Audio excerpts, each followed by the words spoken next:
We're supposed to be like the side. Okay.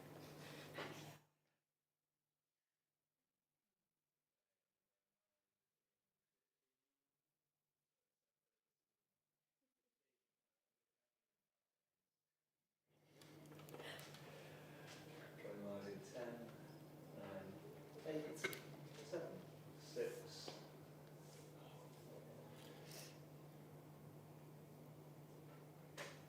Good evening, everyone. Welcome to this, I'm going to read this title, the Brentwood Prize for Playwriting live stream workshop. There you go, I'm an actor, but I couldn't learn those lines. Hello, nice to meet you all. I'm Lolita Chakrabarti, she, her, and I'm here doing this workshop or discussion, actually, with these wonderful writers about using history to make a play. So let's introduce ourselves. Would you like to start? Yep. I'm Joshua Balmartin, he, him. I'm Afshad Sozalobi and it's they, she. I'm Samuel Roster and it's he, him. I'm Linnea Elaine Abraham, they, her. Mohammed Baba, he, they. I'm Molly Creighton, she, her. Shahid Iqbal Khan, he, him. Brilliant, welcome. Well, this is like almost being in my living room. We're going to have a chat about writing, and then you can get to watch. So, but there will be a chance for questions at the end if you want to send any questions in. And the sort of format of what we're going to do is I'm going to talk for about half an hour and talk for about one of my plays. I've written a few plays actually that are historically based. I've got some that have been produced, some that might be produced, and some that probably will never be produced. But I've done quite a few things with history. And then there are some tasks. So every half hour, loosely, we'll have a 10-minute break, and there will be an online task for you to do, if you choose to at home, but you guys, I'm expecting great things in this room. And then we'll come back and do some more work. So it will be about a 2.5 hour workshop, and I hope you'll stay with us. And if not, it will be available online, I'm told. So this is a really personal thing that we're doing here, right? Writing is a personal process. None of our processes will be the same. So I'm not being prescriptive or anything. I'm just going to share with you how I work. And I am an actor by trade. So I trained at RADA, and I still act, and I write as an actor. Did I study writing? Kind of on my own. So I've read a million scripts, some good, some bad, many bad. I've played lots of parts that are great and lots of parts that aren't. I think you learn a lot from both. And then I have done some classes with certain people, like Stephen Jeffries. I did a drop-in thing in an MA. I was allowed to come in once a week and listen to him teach about playwriting. And then I've read books. So I'm not an academic person. So I write as an actor, and I write as I feel. So how I feel and my instincts are what lead me into a good story. I was in Spain on holiday, you don't need to know that, but I went to the Picasso Museum, and there was a quote which, it won't be accurate what I'm saying, but it said, Picasso said, "Art is a lie that reveals the truth." And that really made me think, that's theatre. Because you're sat relatively in a black box in every theatre, no matter how grand or small it is. There are people sitting in the dark watching, and there is a story going on stage that hopefully engages you, and hopefully moves you and tells you something. And I thought, yeah, there's the lie that we're in this box, and yet it's got to reveal something that is about us now, about us past, about us present and future. It has to engage you. Even if it's a fun thing, that it makes you laugh, it can only make you laugh because it's reflecting something about you. And so that's what I thought history gives you, which is the point of this workshop, is how to use history for drama, is a fantastic given in that it gives you all these facts that you can base a story on, but you have to engage, because otherwise it's a history book.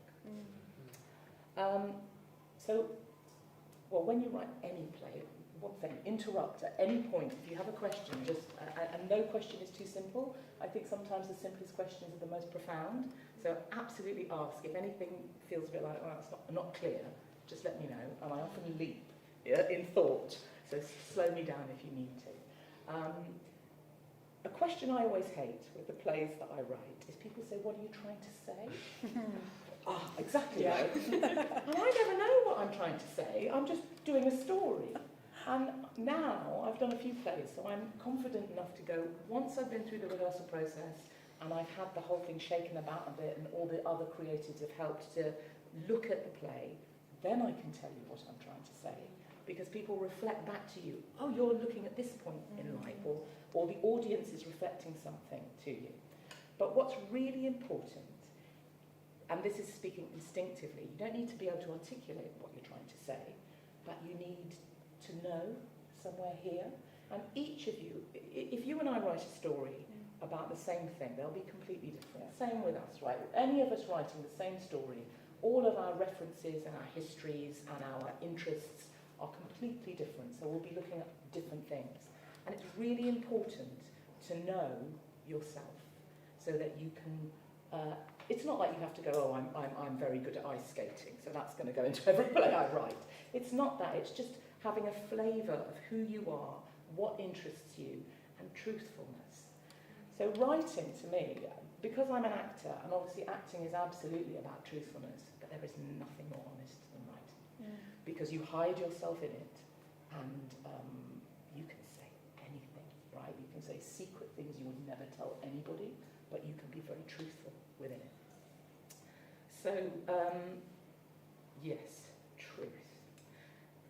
So the one thing before I get on to the writing of history is, I trained in Stanislavski. Do any of you know Stanislavski? So there are 7 questions in Stanislavski for acting. And these are fabulous questions. They're really simple, but they're really important to answer as an actor. And I think they're very useful in writing for every single character. And the questions are, who am I? Where am I? When is it? What do I want? Why do I want it? What do I do to get what I want? And what is in my way? And those 7 questions, you can apply them to yourself at any point in your life, and it will clarify a thought that you're having. If you're a bit stuck, they're quite simple. Who am I? Lolita. Where am I? I'm in Manchester. When is it? 2024. But, you know, what do I want? Why do I want it?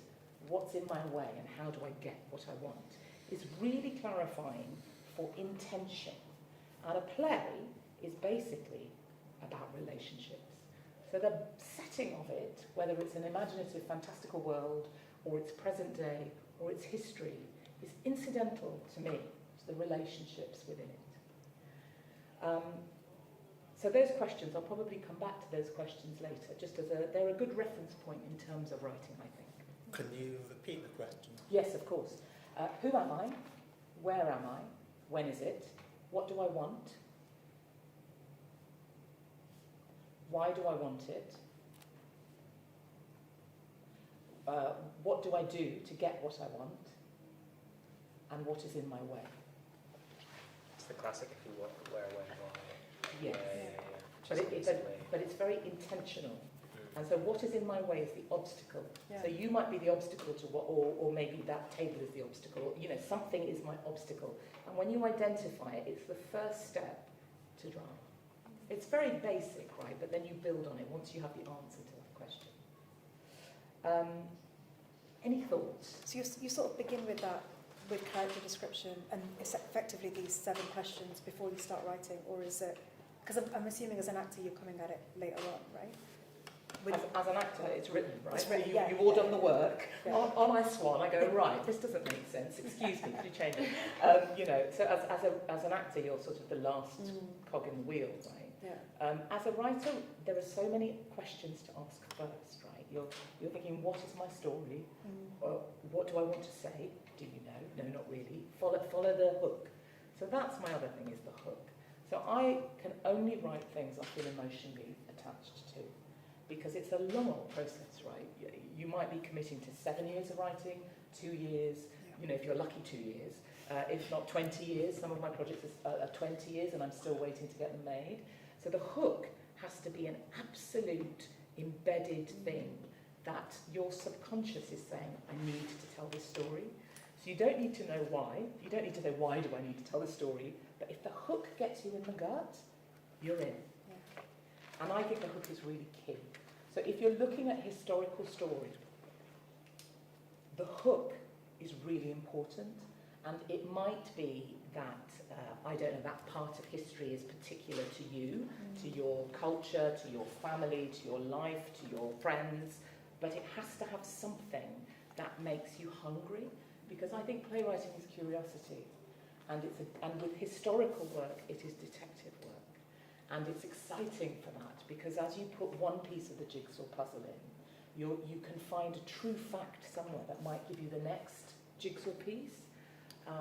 So it's all of this. It's curiosity and hunger and a hook. How would you define the hook? How can you define it in words? Do you think it's even definable? To me, it's a feeling. Mm. So if I'm presented with a really great idea and I don't feel it, I think, oh, if I don't feel it now, that's going to be such hard work in 8 months' time when they're giving me notes. Yeah. I'll be like, I don't really care. So you have to care. So what is it that makes you get? I mean, obvious hooks for me are female stories, stories with people of colour, stories that deal with, I mean, my sort of things are not just like exclusively, but I like immigration, I like international, I like mental health, you know, these are things that I'm connected to. But if you gave me a story with all of that, I might not have the book. Yeah. Yeah. So I guess it's an instinctive feeling of, oh, I know what that is, without really being able to know the story yet. So I adapted Life of Pi, right? So I loved the book of Life of Pi. I will get onto history in a minute, sorry. But the book is a crazy book. I had no idea how I was going to adapt it, but I loved the book. And now it's been through rehearsals and performing and all of that. I can tell you why I loved it. But then I couldn't. So no, that isn't putting it into words, is it? It's a feeling. Have you had the hook? I've definitely had feeling. I think I have a question off the back of that, which is when you have a story idea and you know, I don't know, you think you know it can be good, but you've not quite figured out the hook. Do you have advice? Do you know, I mean, I feel like sometimes writers, especially when it's a solitary process and we don't have anyone else to bounce ideas off of, at least from my own experience, you can really get bogged down in your own head, and like, especially because it's like idea just bouncing in your own head and you can't quite crack it. Yeah. I don't know, do you have any advice for if you're in that situation? Yeah, walk away. Absolutely, walk away. Because if you're in a state of your voice going, oh, it's rubbish, it's crap, I can't, what is it? Oh, and you're not in a productive, there's no doorway, go have a coffee, go walk around Sainsbury's, go see a friend, walk away, and then when you are, I don't know, the second day, feeling guilty, you're walking through the park, something will drop, because you're congested. So that I would, when you get to that block, leave it. And trust that you know. Because if you've got that far, trust that you'll know the next step when it's time. Cool. Right, let me get to history, which is why we're here. So history, it's really, you can choose a piece of history, right? You can go, oh, I'm really interested in World War I. I'll choose that because it's an easy thing, and we all have references to it. And the great thing about telling a story in history is that everybody has some kind of reference, even if it's, so I know nothing really about medieval history, but I know when medieval times were. I know a little bit of the culture from pictures I saw at school. So I've got a reference point, so you've got a given, right? But you have to choose, is the story, I'm going to go back to World War I, is the story a certain battle in World War I, or is it characters that you want to set in World War I? And so if you're thinking, okay, it's a certain battle in World War I that I want to focus on, the thing you still have to come back to is character. So theatre is all about character. It's all about, it can be a one-person show, it can, but that's still that person relating to the people in their lives in that story. But for ease, I'm going to say at least two people, that character is the thing that we're watching on stage and the history is behind them. Even if you want to tell the story of a certain battle, then you set those characters within that battle.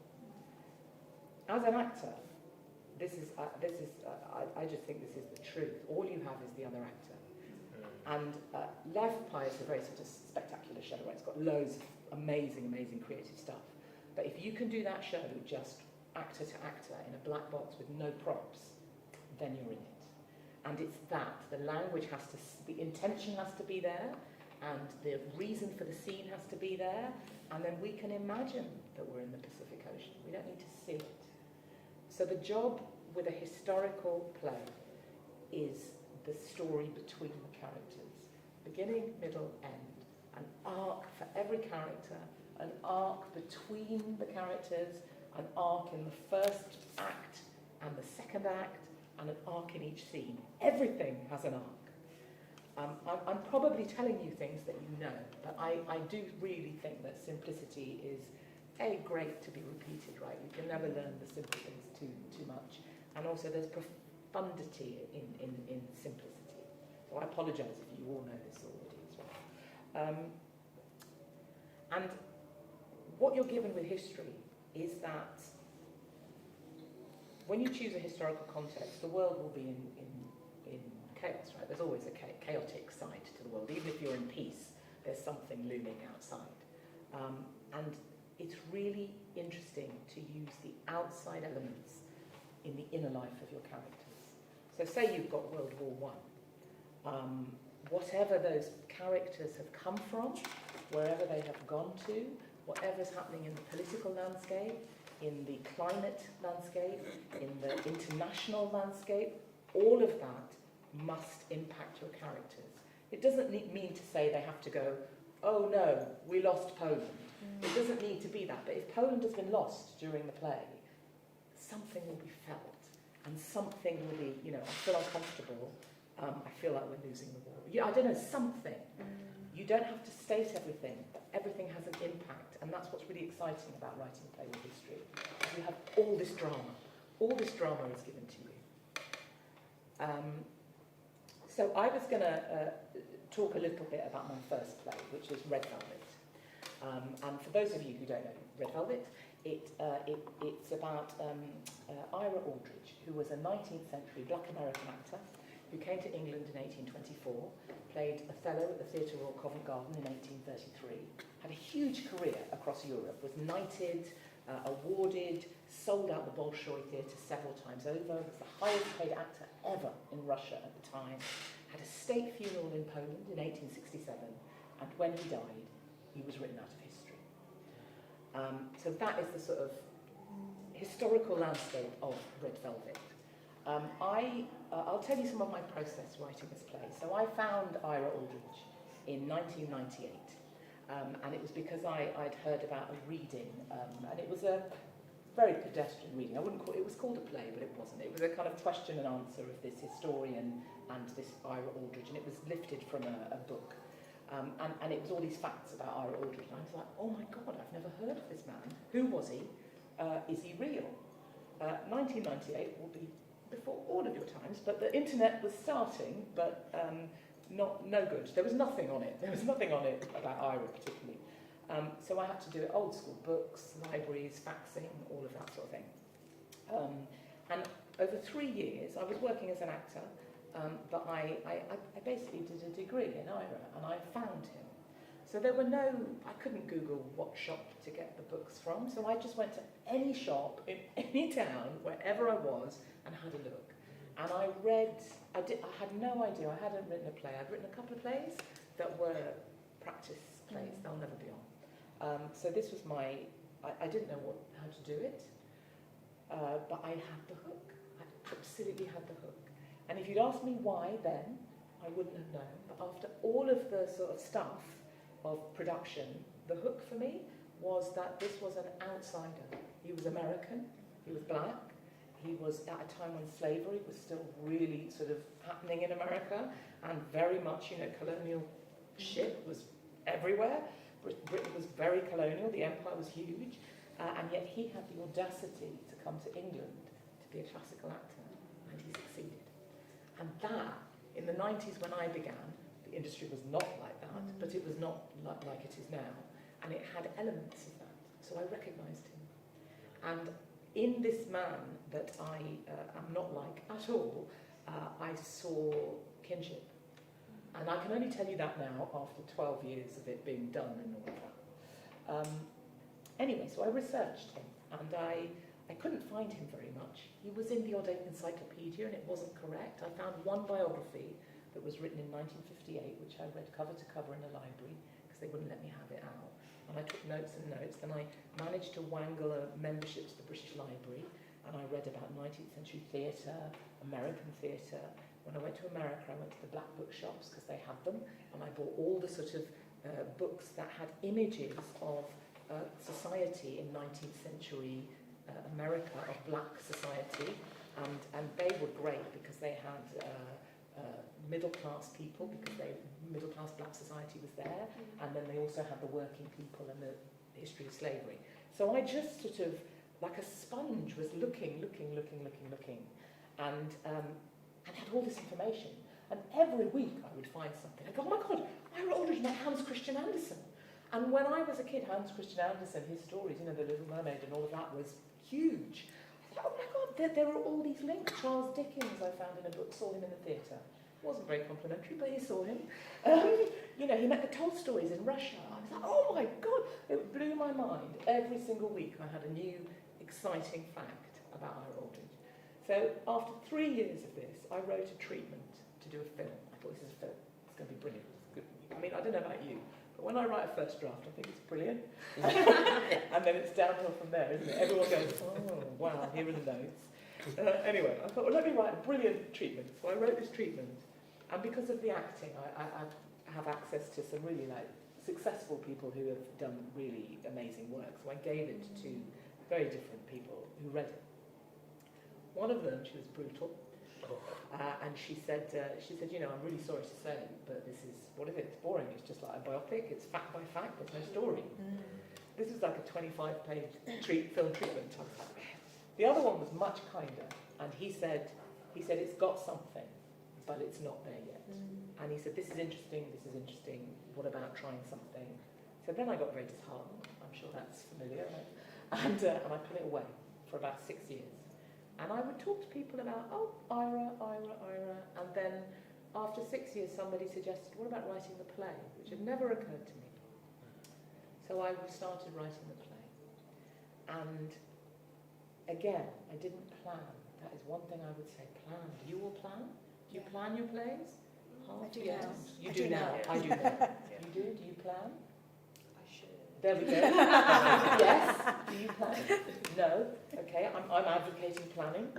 Roughly, you plan. Good. Do you plan?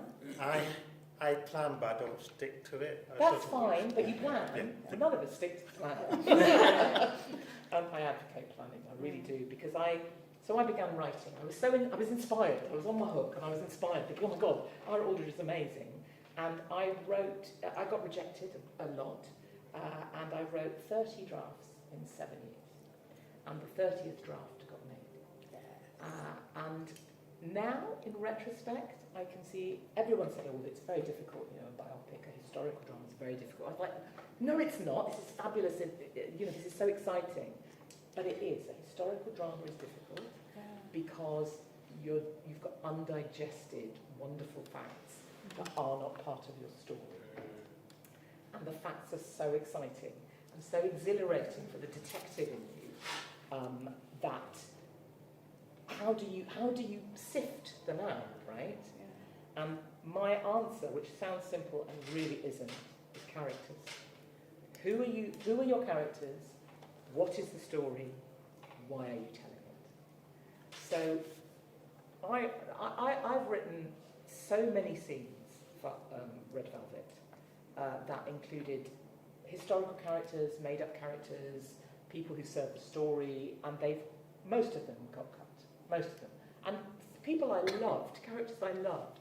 And what I realised, it's painful to cut, right? You have to kill your babies, that's what they say. It's really painful to cut them, but they live underneath it. And I now know that they're like ghosts underneath the story. That nobody knows I wrote Wilberforce and Edmund Kean and all these huge... Edmund Clarkson? No. Thomas Clarkson, who was another abolitionist. You know, I wrote all these people, Mrs. Wilberforce, because I always put women in. I want women in the story. Put women in your stories, everybody, please. Because you want to... You love these characters and you invest in them, but they don't serve. So you need to find what is the story you're trying to tell. Who are you trying to tell this story? What is it within this historical landscape that you want to say? And you don't have to answer it. You just need to know what is the issue. So within Red Velvet, I realised as I did all this research, okay, he's an actor, I'm an actor. What is the biggest moment? Because you've got 2 hours, say, on stage if we're doing nice theatre, 2 hours to tell a really punchy story. And it has to have high drama, it has to have low, it has to have maybe resolution if you want or not, but it has to have journey. I thought, what does an actor want most, other than acceptance as a person of colour in a society that doesn't want to accept him? And a person who speaks classical text and is extraordinary, and he has to prove to all this racist society that he is good enough to do this. My story was really simple in the end, and it's about an actor who gets his break, that he's going to play, he replaces the, who would it be, the greatest actor of his day, the Laurence Olivier of his day. He replaces Edmund Kean at the Theatre Royal Covent Garden in 1833. It's his big chance. This will change his life. You know, it's like getting your series on Netflix and you're going to go stellar. This is huge. So you go at it, you work at it, and most people, maybe the series gets cancelled actually, lots of actors have rough rides, but hopefully it's the start of the next bit of your life. And for Ira it wasn't. The show got cancelled and he never came back and played London again. And I thought, what does that do to a man? And that was my story. And so everything else fit around that idea of what does the big break that fails do to a man? And I thought, okay, so in the play, Red Velvet, I have the 60-year-old Ira, when on the day of his death, when he's about to play in Łódź in Poland, and I have the 27-year-old Ira, who is about to go on as a fellow at the Theatre Royal Covent Garden. So you can see the impact of this hope and then disaster on the 60-year-old man who's about to die. And before we have a break, we're going to have a break in a minute, but the one thing that I thought, that I've met a lot of very successful artists, and they're never satisfied. I mean, really successful careers I would die for. Big movies, you know, directors, actors, all kinds of people. They've done everything, and they're never, ever satisfied. Because the job of an artist is to be constantly searching. We will never be satisfied. Even when you write your opus and it's a huge success, you'll think, but now what? You know, you have to keep hungry. And so my 60-year-old Ira was forever frustrated, even though he had reached the highest heights of his career. The day he died, he was unfulfilled. So that's the story that I found after 30 drafts, 7 years. So I advocate planning. We're going to have a little break. Have you got a question? Yeah, but you made that up, that he was unfulfilled, or does that come from? It comes from my research. Okay. So it's me, as who I am, reading all the history of him. And he was hugely successful, but he also, the reviews, a lot of the reviews were really racist in Britain. And in Russia they were extraordinary. I mean, one of the reviews, you couldn't write it, I can't quote it, but one of the reviews was to try and describe Ira Aldridge playing Othello, was trying to take water from the sea with a spoon. Do you know what I mean? And that gave me the sense of, oh my God, this man was a titan. But in England, they said, oh, but his lips were so thick, he couldn't speak English properly. So how does that work? And I thought, if that was my review, I would be devastated with that. And the one with the spoon, I'd think, yeah, that's fine, but that one, That's is the the bit one that that would hurts, hurt you. Yeah. So it's all my research has gone into it, but I don't name it. So we're going to have a little break. We're going to have a 10-minute break shortly, and if you would like to join us, we're going to read. So I did these 30 drafts. I dug out my first draft, and I have the first scene of the first draft for you all to read. It's on the website, so you can access it and download it there and read it in the 10 minutes. We're going to read that first scene, and then when we come back with some willing volunteers, we are going to read the first scene, some of the first scene of the final draft that got made, and then we're going to talk about it. So have a nice 10 minutes, have a cup of tea, glad you're here and you're still with us, and we'll see you in 10 minutes' time.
Hello again, and thanks for coming back. I hope you had a good cup of tea and maybe had a chance to read this extract from Red Velvet was called An Unreasonable Man, and then it was called IRA, but I was told that looked too much like IRA, so I had to change that. And then it came back to Red Velvet. So just a brief, anyone want to say anything about this? And I don't mind if you're, whatever you think, be honest, if you'd like to say something, and if you don't, it's fine. I think it reveals too much of his character at the start, which is why I quite like the proper version, because you see him as him being like this star when he comes in and owns the room, whereas like I think this reveals too much of him at the beginning. Nice. Okay. Good. I think for this first draft, it's a lot of scene setting, but not a lot of forward action. So there's a lot of like background, and you're putting the background of what has happened in it, but there's not a lot of forward action in this very first draft. But I think in your final play, you have very much fixed that. You feel that, you know, especially as you I'm not going to spoil it, but yes, you very much fixed Great. that. That's great, because intention is everything, right? What do I want? Why do I want it? How do I get what I want? What's in my way? And if you can answer those questions at the beginning of the process, and also at the end, it'll get subtler and subtler and subtler until you go, oh yeah, now I see.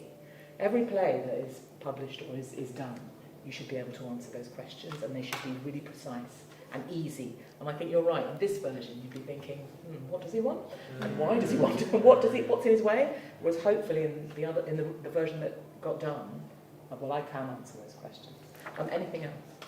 Also, like, between Ida and Terence, in final version, their relationship comes across so clearly with much less dialogue. Yeah. It was interesting reading that because there's so much more back and forth between them, but you got it across so much more, like, distinctly. Yeah. But don't you find that writing, I mean, I think trying to say what you mean is the hardest thing of all. Yeah. And actually it can take you 10 years to write the sentence that says the thing that you go, that's what I meant. Yeah. I don't know why it's so hard, because there's a sort of finite number of words in the English language, right? But just to say it precisely. And I think it's getting all of it aligned, the intention, the motivation. Are they the same thing? Maybe. The circumstances, the character, the moment, the arc, and then suddenly you can say it in 5 words rather than 20. Yeah. And it's a subtext as well, isn't it, with their relationship that you get in the final draft that you don't necessarily... It's very much like on the nose, I think, in the first draft, whereas in the final draft you're kind of like not working for it, but it's... Yes. You kind of guess and you go, oh, I figured it out. I figured out what their dynamic is because you're reading between the lines. Yes. Well, as an actor, are some of you actors? Yes. So as an actor, you know that I always think the thought between the lines is the most interesting thing that you write, because actually, as the writer, you say one line and then why does it make you say the next one? And as an actor, you're excavating that bit so that you can have the intention that the writer had. Oh, interesting. So the thought between the lines is the thing you don't articulate but must be there. Right, great, thank you. Right, let's have a look. So we now have, I think this should be, I don't know if this is online actually, but you're going to hear it because I've got some lovely volunteers who are going to read the actual scene, part of the scene of the finished play of Red Velvet. So that first play was called An Unreasonable Man, as I said, and this is the finished version that has been produced. So you speak a bit of German, so could you do Casimir? And we're not going to judge you at all. There's only a little bit. Would you read Ira? And would you read Helena? I'm sure. And I don't think Terence is in this extract. Yeah. And just ignore the stage directions, if that's okay. Great. So, you're really a journalist? Yes. I have my job at Papers. See that full moon?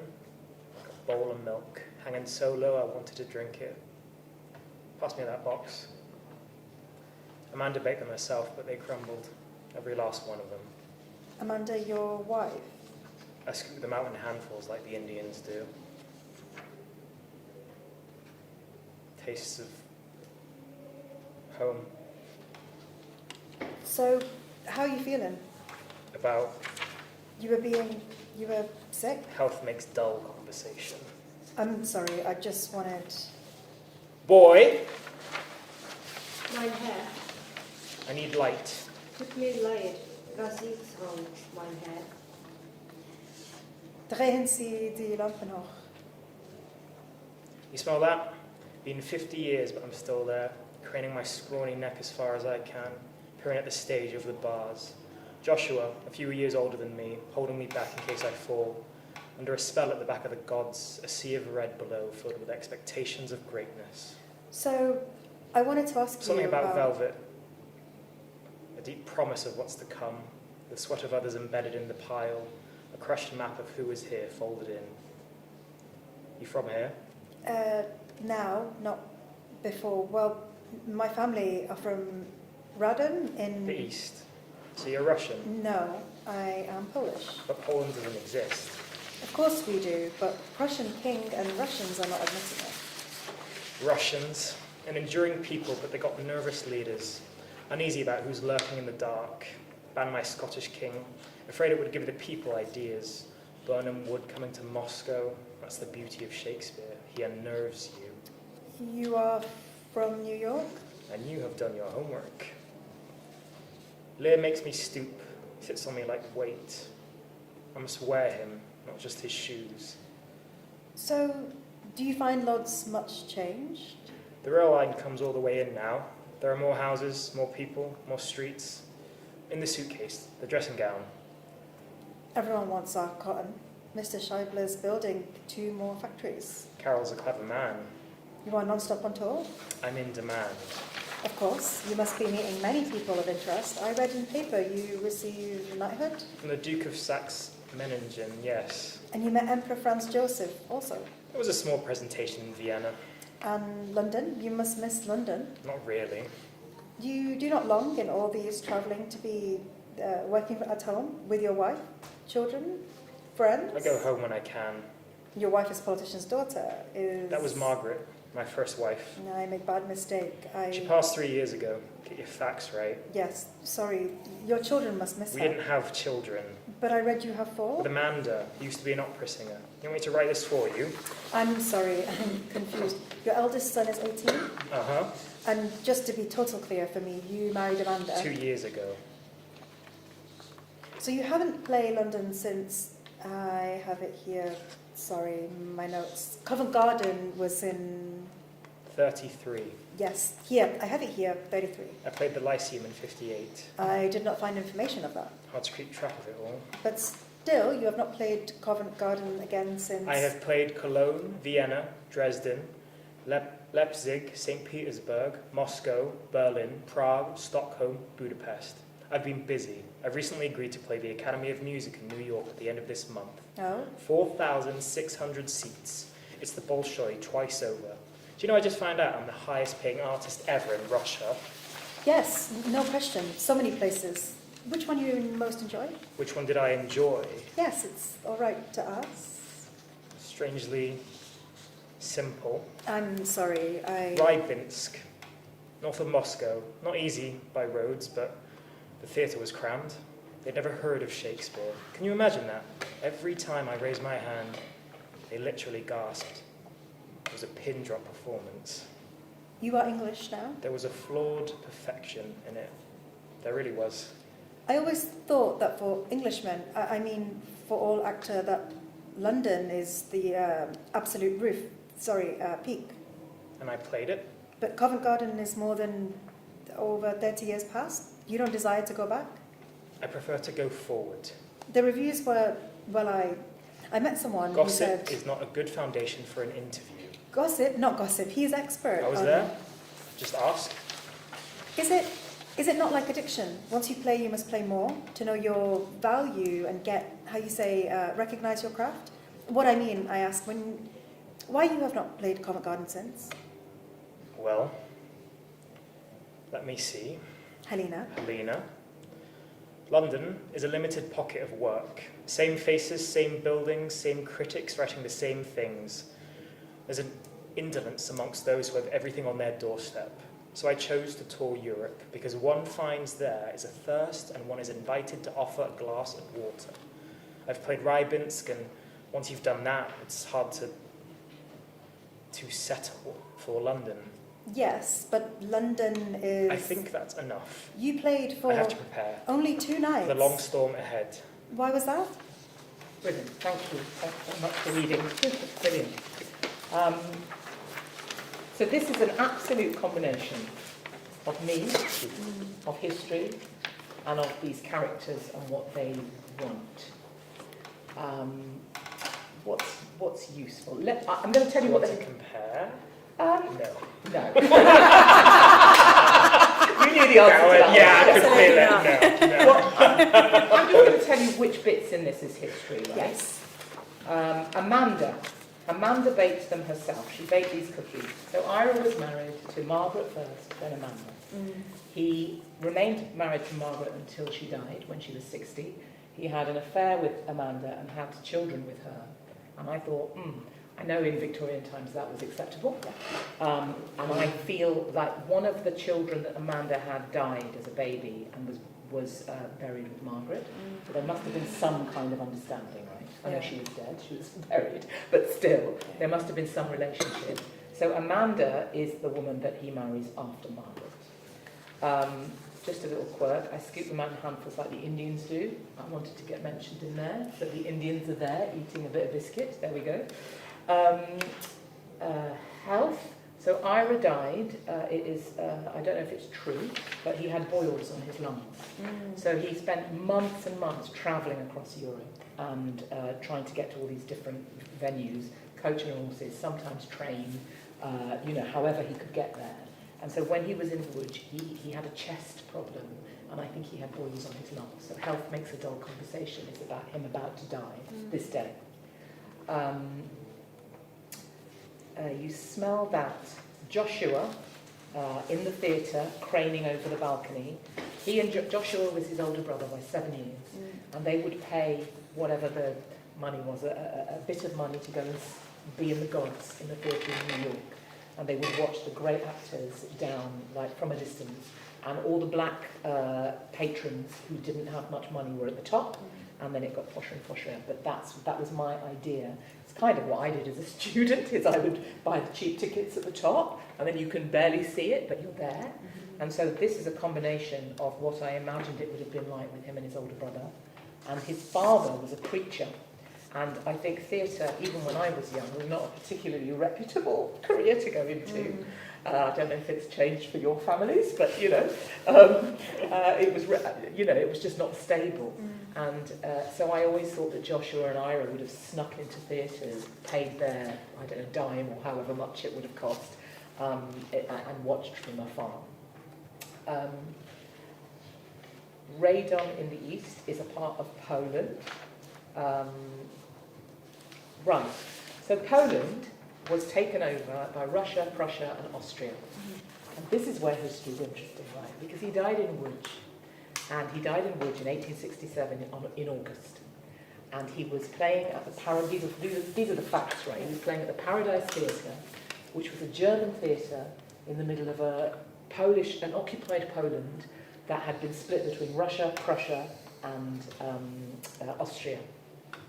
So people spoke German, Russians were pushing the Russian language, so there was this sort of battle of cultures in this shared area, and Poland was denied for about 100 years. You're not Polish, which you kind of equate that now. You can equate it with Gaza and Israel, you can equate it with Ukraine, back then it was Iraq, and when I was writing all this, I mean there were so many, there's always, history repeats. It absolutely repeats. It might have different nuance, it might have different flavour, but genocide happens all the time. These horrible things are in history and they're now. And so when you are looking at a historical story, the fascinating thing is how does it make us look now? So here we are in an occupied bit of Europe that is being fought over in I use the word advisedly, civilised way by these 3 different countries. So they're making it work, but obviously if you're Polish, and you cannot say I'm Polish, you have to learn Russian in school, they're trying to obliterate your culture. That's why Helena is staunchly and secretly very proud of being Polish. And the Polish resistance was really strong. So all of that as a historical backdrop informs my characters. There was also, I've written a film of this which hasn't got made, but in the film I make Helena Jewish, because there was a Jewish quarter. And the Jews were mainly lived in the Jewish quarter, whether it was out of choice or out of necessity, I don't know. Yeah. But again, that's interesting, right? Especially given what's going on in the world now. Right, Mr. Scheibler. Karol Scheibler is a real person. So because this is 1867, so 1860, or my history, 2 or 3 to 65 was the American war, Civil War. And it was all about slavery and about freeing the slaves or not. And because of that, cotton, America's production of cotton suffered. So cotton wasn't easily available. So Łódź, who knew, in Poland became an absolute hub of cotton. And they boomed. And so in the next few decades, Łódź doubled, trebled, and loads of people came here, Germans particularly, which is why there's a German theatre, Paradise Theatre. And Karol Scheibler was one of the entrepreneurs who made cotton products, and he opened extra factories.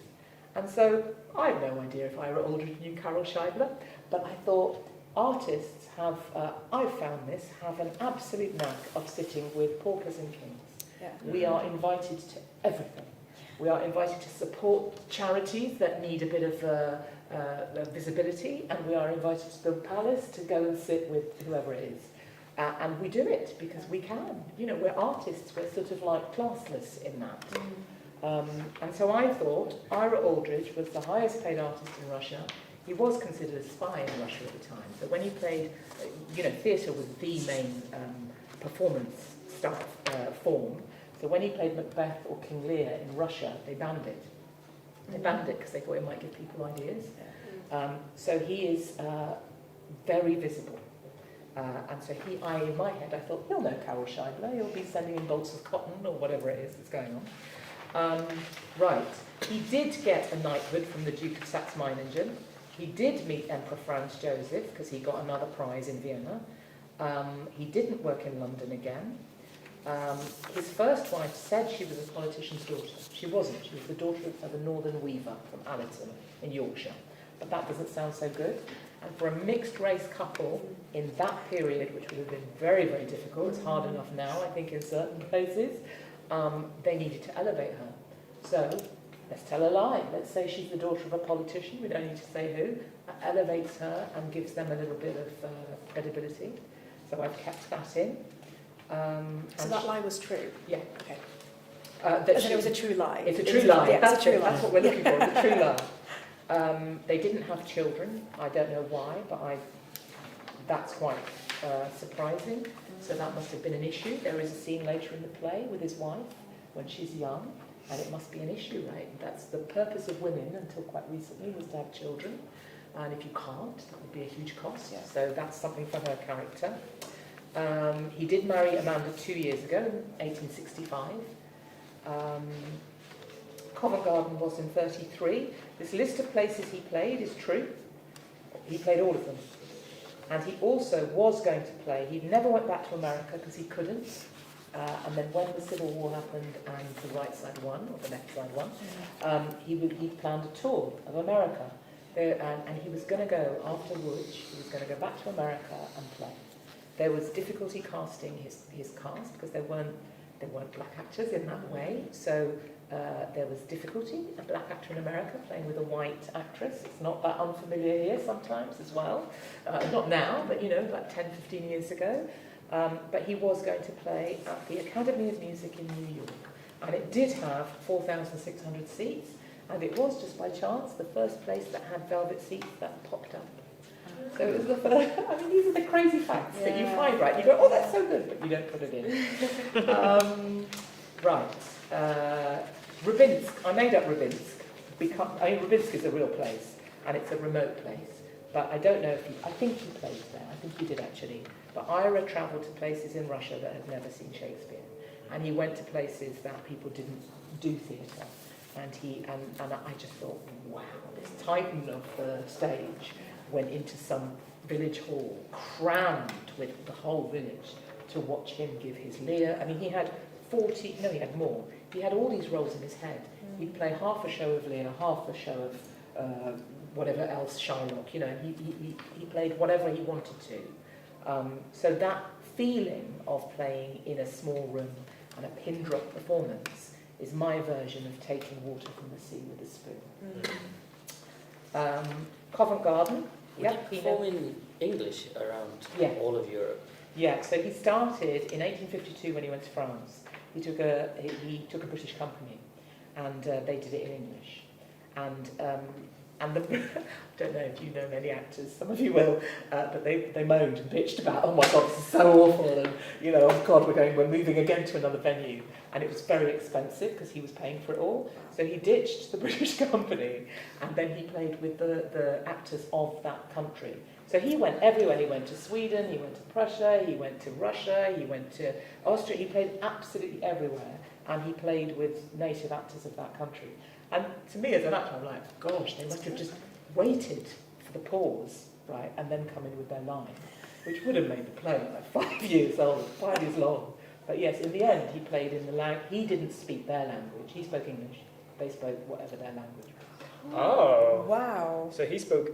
So the play was him as the main speaking English. Yes. But they would speak. They their would own speak language. That's Russian interesting. or German That's really or interesting. French or Swedish. It's crazy. It's That's crazy. pretty crazy. Yeah. But how determined, doesn't that show you something about the man? That's so fun. And there he is, going from, there's a bit about Łódź, right? So this is where the history feeds you. I looked up Łódź, he went to Łódź 9 years earlier, so that would be 1858. And I've got this weird history atlas of the world, and it said that obviously Industrial Revolution, right? So that changes everybody, like our technology revolution now. If you've got an Apple, if you've got an iPhone 8, I would judge you, right? Because now I'm on an iPhone, whatever it is. So that information is crucial to character, how people look at you. So he went to Łódź 9 years earlier and played, and the train line hadn't been built into Łódź. So now he comes into Łódź, the train comes into Łódź. So he would have had to take a coach and horses from who knows where, and it would have taken months longer to get there. So even that changes you. You can come straight into Łódź. Karol Scheibler's got, it's a booming city of cotton on the misfortune of America. Karol Scheibler's throwing parties, and in he comes to play his role at the Paradise Theatre. Right, the reviews. There was a lot of gossip in London when he played, horrible gossip about him, ugly, nasty, bitchy stuff, racial, nasty. They targeted him, and he couldn't say anything. He posted playbills at the Garrick Club, which is where all the actors, the grand actors would be, and he posted retorts, but he was a gentleman. He was always a gentleman. He was never, I would love, how dare you? He didn't. He was absolutely like, you're slandering me, and this is wrong. I've come from a wonderful tour, and I'm in London. So that's true. And he did only play for 2 nights. So that's the history underneath that scene. But that history, I mean, there's so much more. As you can hear, I've told you like a fraction of what I know of this period. And there's so much more. And I don't know how you sift it away. But the intentions of the characters, like you said about that first version and this version, is much clearer. And Helena is a female journalist. It's about prejudice, this play. It's about outsiders. Colour, gender, sexuality, everything. And she is a young woman who wants to be a journalist in a world that doesn't accept women as that. Yeah. In the film version, she's Jewish, even worse. So there's all these things she's working against. The men don't take her seriously. And if she gets this story with Ira, she's made. Because nobody can get to speak to Ira Aldridge. Ira Aldridge is a grand actor who's had an amazing career, doubly amazing considering what he's struggled against, but feels unfulfilled. And he's been sick. He's going to die after the play. So he never plays Lear when he's going to play. So you've got these two opposing intentions. Who am I? Where am I? When is it? What do I want? Why do I want it? How do I get what I want? What stands in my way? you ask those questions of these characters. And even Casimir, who has much more in the first bit, all German, I'm afraid, a bit beautifully German. But he is a class, again, another thing in our society, in Britain, class is a really very sort of living thing. In this period, class is also, you know, it's not economic class, it's social class, it's racial class, all of it. Again, is another element to put into your character. I feel like I've just taught you either. Ask me anything, and then we have to have a break. We're going to have a break, so don't go away yet. You talked about like imagining him meeting Scheibler. How do you? Oh my God! So like, because also this is a part of history that's been whitewashed, right? He's been effectively been removed from history. So there's stuff that's still every day being unearthed about him. Yeah. How do you stop yourself from worrying about information that might come up that says that he never met Scheibler and you've just sort of imagined it, or is that just a risk that you take when you're writing? I think nobody can say whether he met Scheibler or not. So there might be diaries of Karl Scheibler's life, which they're not right. There might be, maybe there is in German or Russian or German, somewhere. But none of us log. If I've met you, I might not log it. Somebody else might log it, but would it come to light? And is it against either of our characters? No. If I'm going to call your character, you betrayed me. Then that's something. If we're historically real, and I say something bad about you, you need to check that out. Okay. So there's a character in the play called Charles Keene, who, for me, is a racist character. I don't know if he was racist, but actually, I think the culture then was sexist and racist. I think anybody of a different type, definitely homophobic. You know, I think anyone of a different type. Who's to say if Charles Keene? I don't think he'd. Well, a lot of my friends when I was young didn't have friends of colour. So I mean, going back 150 years, I think it's okay. It's imagined. I pitched this as imagined, an imagined story based on history. So an it's imagined how, story based on history. Yeah. So it's how you frame it. This isn't the truth. Right. This is my version of the truth.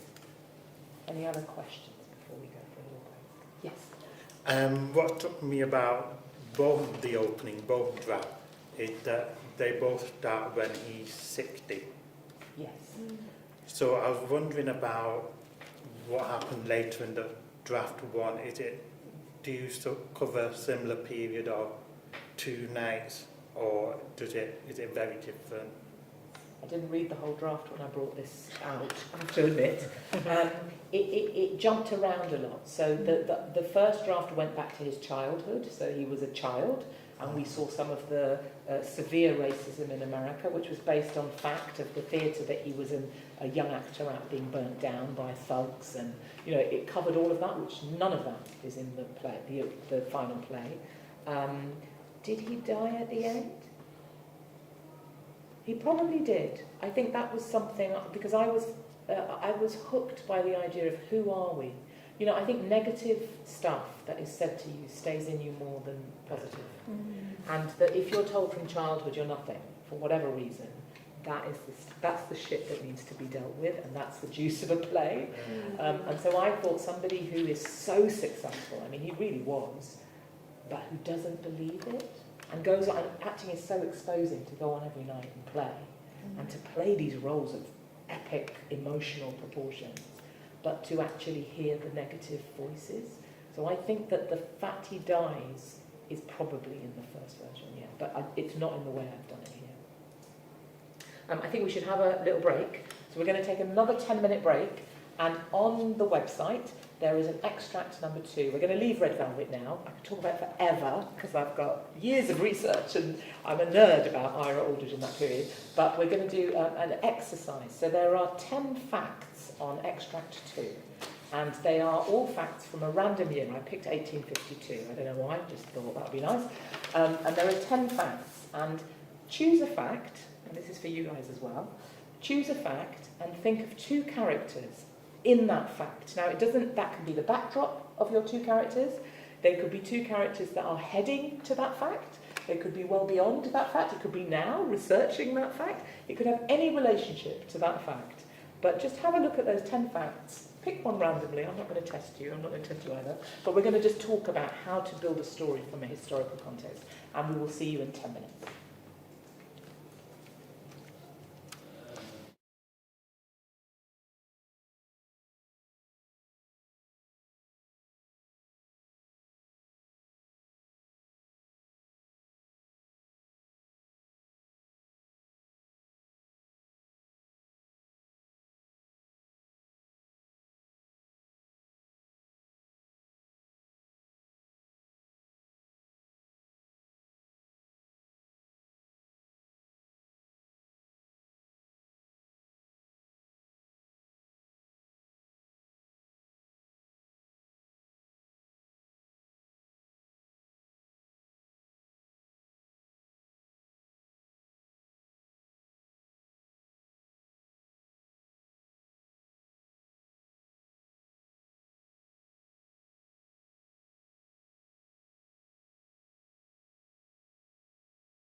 hello, welcome back. I hope you got a cup of tea, a glass of water, stretch your legs. We're going to have a look at these facts in a minute and come up with some stories, but I just wanted to sort of say a random thing about research. So I've researched quite a lot of different historical plays, set in many different times. And because of my particular interests, you have to really dig. So there's one play that I've written that's set in 1960, and I wanted to find music of the period.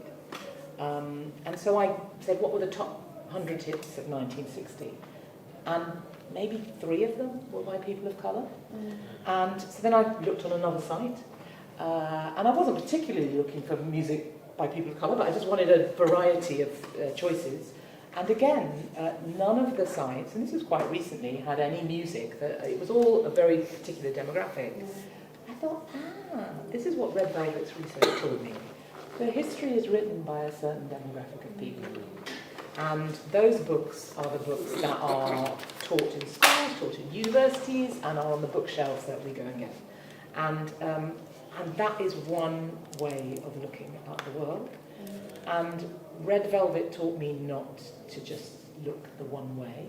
I'm looking for that music in the 60s. I thought, no, what was the black music? What was the music in India? And it's really hard online to find that information, actually. It's not there. I don't know, did we not log it? I don't know what's going on. It'll get better, I hope, but just keep looking. And so with Red Velvet, I was very interested in Victorian London. This was before all the education we've had now of the world was diverse. This was pre that.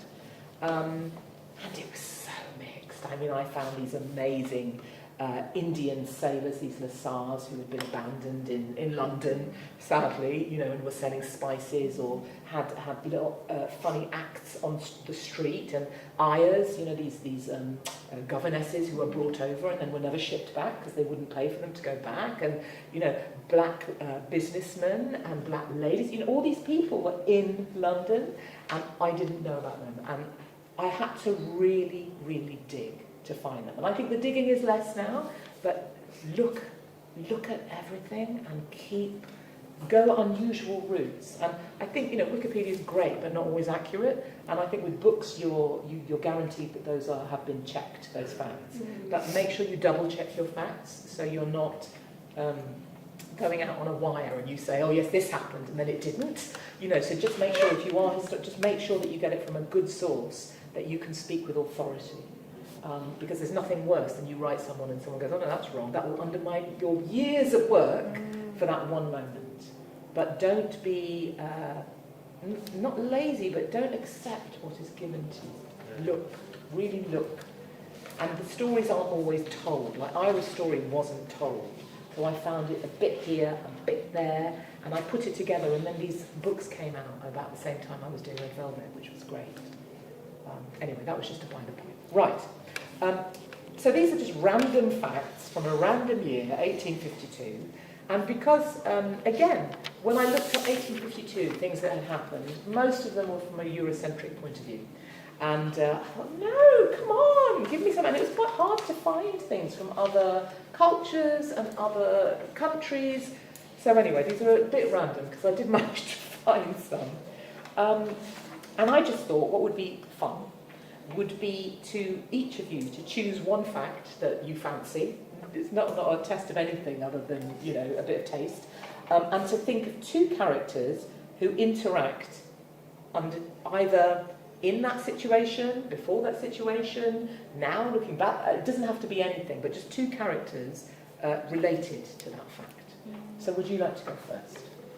Well, pick a fact. Pick a fact. First British public female toilet opens. Excellent. And it was in Bedford Street. So what can you imagine 2 characters that would have some relationship to the first British public female toilet opening? I was thinking of 2 characters. I'm not sure what they are yet, what relationship they have, but one of them had caught something, maybe an infection, and she blamed it on the public toilet. Nice. Okay. So it's in the period of 1852. Yeah, a few months after this. Yeah.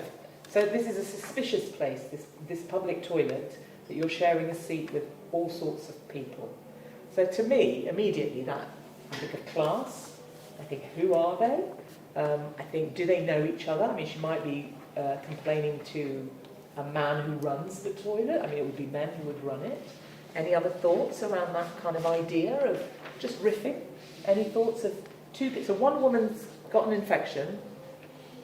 She might, they might just be putting it off to having her monthly, thing. Like, it's not a period, like a medical kind of, discrimination. Yes, very nice. Because hysteria was a thing for women, right? Yeah. Women were put away for hysteria. So she's making a fuss about something. I mean, I certainly thought she could have had an affair, right? She could be pregnant. Yeah. And there she is blaming the public toilet. Gets interesting. Anything else? Well, there'd be a swathe of people that are trying to get it shut down because of that, and sort of take access away from women because, well, this is a place where sin happens and stuff happens, and women shouldn't be using public toilets because it's indecent. So there's a whole protest movement that starts because of this one woman having an infection, potentially from what she blames as the toilet. Very nice. And then that immediately makes me think of class, because actually that is a middle or upper class thing, isn't it? That we must shut this down because it's bringing sin into this. And then you've got placards outside, maybe, shut the toilet. Yeah, to have access to a toilet is a privilege, isn't it? Yes, nice. Depending on what class you're in. Nice. So is it a class-based issue, this female public toilet in 1852? Yeah. Nice. Now, do you see how we've used just this one fact to kind of illuminate a whole thing of a toilet is a privilege, sin, and you could build a really interesting play out of that. Have you got an idea? Yes, so I thought about number 8. So the public library in Campfield, Manchester is the first to offer free lending. I thought maybe a mother-daughter, the mother can't read, the daughter's an avid reader. Does she help her mother learn to read through this free lending? Lovely. Lovely, because I imagine books would be expensive, right, to buy. And free lending. So do you think, what class do we think that these women would be then? If the mother can't read, which maybe upper class, I don't know. I have no sort of facts of if middle and upper class women could read in 1852. What do we think? What class could we give these women? What would be interesting? Or do you have working class in my mind. Working class, okay. But maybe it would be interesting to do the opposite and see. Well, she could be newly upper / middle class, right? And that way her daughter has access to stuff that she didn't. So there's a generational difference between them, and also like a slight class difference in terms of upbringing. But so I do know from my Ira Aldridge nerdiness, 1852 was the Reform Act, and so people got the vote because suddenly there was a slightly bigger group of people who were allowed to vote. Now she obviously couldn't because she couldn't vote till 19 whatever, the women, but her husband, in that thing of she's suddenly maybe a little bit more well off. Yeah. So maybe the husband is rising through the ranks, and the daughter's can read. Maybe the husband is taught. Yeah, possibly. Maybe. And the mum is feeling stupid? What do you think could... Feeling left behind. Left behind. Which is a really lovely thing now, because I look at my dad, who's in his 90s, and there he is texting away. But, when he gets stuck on his internet, he's like, I don't know how to get out. How do I get out of it? And that is a feeling amongst, the younger generation are so sort of adept in technology that it's easy to feel left behind. So that would really have a feeling now. And reading is so aspirational, right? Reading is the doorway to the world. I was thinking, this based on my own experience, I helped my dad learn how to read. So I was thinking more of like a cultural language barrier thing where this mum can't read English, but the child is raised in the UK, which is basically my story. And it's like that kind of bridge of different cultures is what that initial thing just showed me. But Lovely, which is why maybe your stories would be different because of the different experiences you bring. But if I saw that in 1852, Yeah. I think, where did this mum come from? What's the story of her culture? And then that would be a lot of us, right, with our parents who are very much in another culture and we're here. So there's so many elements. Lovely, lovely. Have you got, now, I forgot to mention this is a 20-minute thing. Will you give me a wave? Because I don't want to go on too long in this one. Thank you. Right, have you got a... I do. I've gone for the male public toilet, actually. Excellent. Let's do the Something other. about toilets that seems to be a running theme. But I've got two different stories for this one. Oh gosh, go. But I know which one I'm edging towards more. Okay, tell us that one. I'll tell you that one. So it's essentially the first cruising story. Nice. And I think Josh is the expert here, so I shan't speak to I him. also wrote that down Did myself. you? Yeah, the first two men to solicit sex. Well, do you want to join Because us? I went on your tour, so I've heard Oh, quite a lot right, okay. about it. And because spaces for gay men essentially to have sex were vastly limited. Yes. And toilets with coming in, there's so much about morality and sin, about dirtiness and all that kind of stuff. That's one of the places where they would go, where they would have access to each other, because it was publicly acceptable to be there, Yes. kind of thing. Yes. And suddenly this sort of space becomes available in a way that you just don't have to go cottaging anymore as much. Excellent. Of course, people still did that.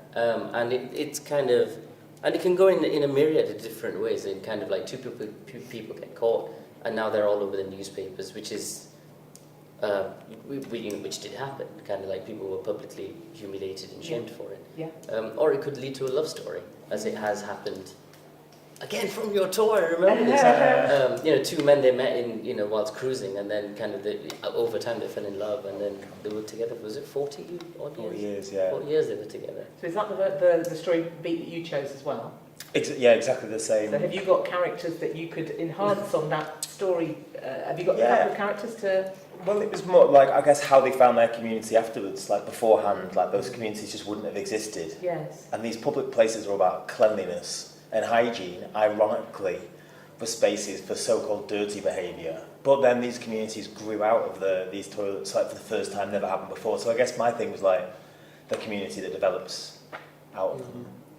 So yours sounds positive and like an opening, a doorway to something positive, as opposed to the sort of cultural pushback of moralistic... Yeah, or at least unexpected consequences that I quite like about you just think it's a public toilet because that makes cleanliness, and they had no idea about kind of like the sexual identity politic that was going to be unleashed, and I quite like that.